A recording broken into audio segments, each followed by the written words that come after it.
السلام عليكم ورحمة الله وبركاته. أهلا بكم في حلقة جديدة. النهاردة إن شاء الله هنتكلم عن تريمبارا فاب.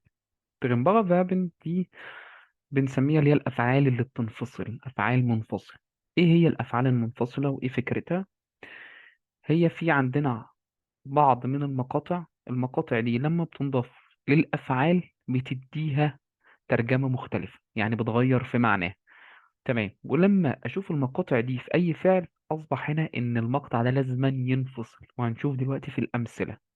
ولكن أهم حاجة الأول تعالوا نروح للمقاطع. طبعا لازم المقاطع دي نكون عارفينها كويس. مش شرط طبعا تبقى حافظهم كلهم، ولكن لازم يبقى عندك معرفة بيهم، لأن هيقابلوك مع الوقت. ومفروض إن لما تشوف المقطع ده في أي فعل، يعني مربوط في أي فعل، أعرف إن الفعل ده منفصل. وهنشوف دلوقتي بنتعامل معاه إزاي وبنكون الجملة إزاي في حالة الأفعال المنفصلة. طيب تعالوا كده نشوف المقاطع. up, an, auf, aus, bei, ein, nach, vor, zu, mit, zurück, weiter, los, Weg, raus, rein, rauf, runter, rüber, vorbei, fern, Stadt, sauber, Teil, kennen, spazieren, weh, leid, her, zurecht. كل المقاطع دي لما بتنضاف للأفعال بعرف إن الفعل ده منفصل. تمام.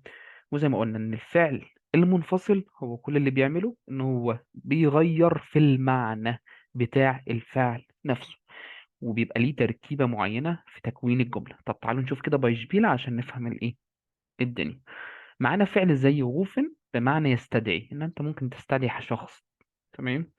لو مثلا انا تمريض فشغال في المستشفى، فحصل حاجه معينه في المريض او شفت حاجه معينه، لاحظت حاجه معينه على المريض وعايز استدعي الدكتور يشوفها او الكلام ده.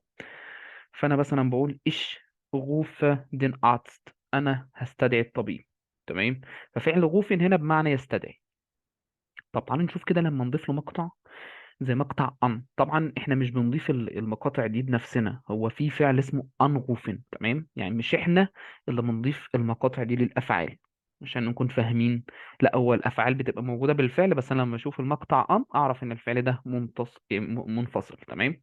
طيب يبقى فعل انغوفن هو بمعنى يتصل. تمام كده. طيب تعالوا نشوف كده تكوين الجمله ازاي. ايش غوفه ديش ان.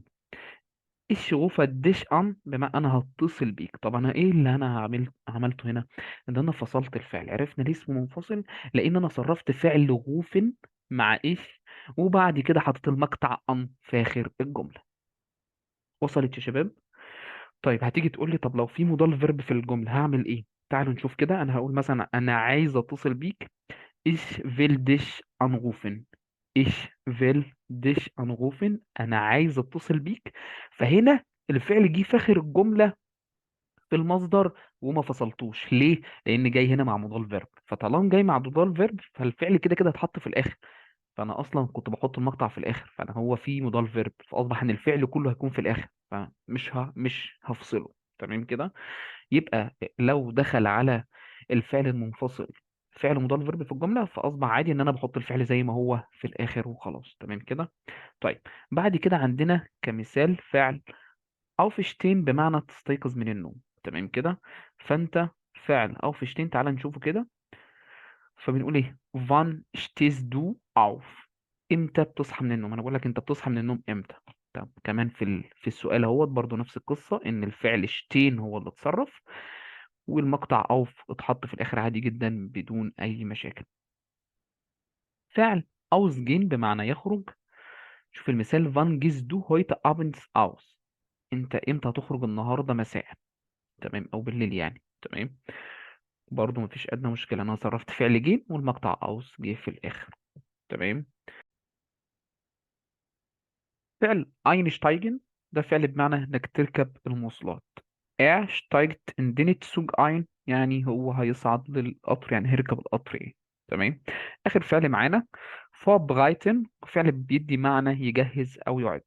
فهنا المثال بيقول meine Frau bereitet das Frühstück vor، يعني زوجتي بتجهز الفطار او بتعد الفطار. أتمنى إن شاء الله تكون المحاضرة مفيدة.